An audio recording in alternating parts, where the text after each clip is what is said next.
বাংলাদেশে এখন সবচেয়ে বড় বিপর্যয়কারী হচ্ছে ইসকন। बांग्लादेश के हिंदुओं की रक्षा के लिए आज का बजरंगी तैयार है। मोदी जी 15 मिनट गेट खोल दो, बांग्लादेशियों का काम तमाम कर देंगे।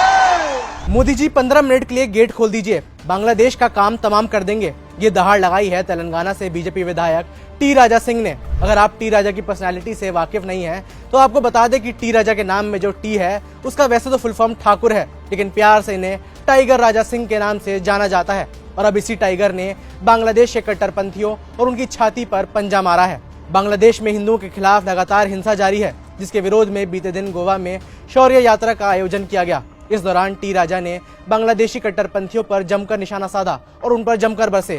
बांग्लादेश में हिंदुओं के खिलाफ हो रहे अत्याचार का मुद्दा उठाते हुए उन्होंने प्रधानमंत्री मोदी से महज 15 मिनट के लिए भारत बांग्लादेश सीमा खोले जाने की अपील की। जब पाकिस्तान में जो हुआ है वो बांग्लादेश में हो रहा है।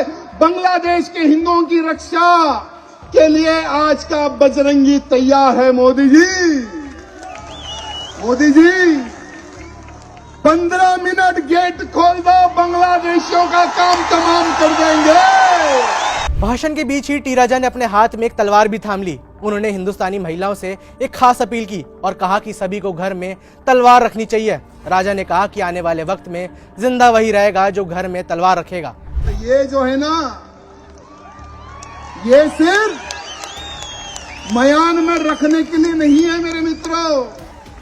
यहां तलवार हर वो हिंदू के घर में होने की आवश्यकता है। और आने वाले समय की मांग है कि जो लड़ेगा वही जीवित रहेगा। बीजेपी विधायक टी राजा के ये तेवर और ये बयान कितने सही हैं और कितने गलत, ये फैसला मैं आप पर छोड़ देता हूँ, ये आप तय करिए। हालांकि बांग्लादेश से जो तस्वीरें सामने आ रही हैं वो भी झूठ तो नहीं बोल रही हैं। सनातन धर्म पर संकट तो आया है। जुबान से जहर उगल रहा है। इस कट्टरपंथी मौलाना की बातों को सुन लीजिए जो इस्कॉन के खिलाफ जहर उगल रहा है। সবচেয়ে বড় বিপর্যয়কারী হচ্ছে ইসকন। ইসকন হচ্ছে হিন্দুত্ববাদী উগ্রবাদী এক সংগঠন। ক্যান্সারের একটাই আনসার, সেটা হচ্ছে এটা উগরে ফেলতে হবে। শরীরের যেই অংশে ক্যান্সার হবে সেই অংশটা কেটে না ফেললে এই অংশ ঠিক হবে না, সারা শরীরে ক্যান্সার ধরবে। ইসকনকে বাংলাদেশ থেকে উগরে ফেলতে হবে। ইসকনকে বাংলাদেশে নিষিদ্ধ করতে হবে। इस मौलाना का नाम साबिर बिन लोकमान है। इसकी बातों से ऐसा लगता है जैसे इसे खास तौर पर इस्कॉन के खिलाफ जहर घोलने की ड्यूटी दी गई है। इसकी ड्यूटी के तहत वो बांग्लादेश के युवाओं को भड़काने और भटकाने का काम कर रहा है। हालांकि आपको बता दें कि नफरती एजेंडा फैलाने वालों में ये इकलौता कट्टरपंथी मौलाना नहीं है। ऐसे कई मौलाना एक्टिव हो गए हैं जो बांग्लादेश के आम मुसलमानों को फंसा रहे हैं, झांसा देकर बैठाकर फंसा रहे हैं। इन मौलानाओं ने न सिर्फ हिंदुओं के खिलाफ जहर उगला है बल्कि अब हिंदुस्तान के खिलाफ भी नफरती एजेंडा फैलाना शुरू कर दिया है। আগামী 1 দিনের মধ্যে নিষিদ্ধ না করা হয়, ইসকন আমাদের একটাকে ফেলছে, আমরা টার্গেট করে একটাকে ফেলবো।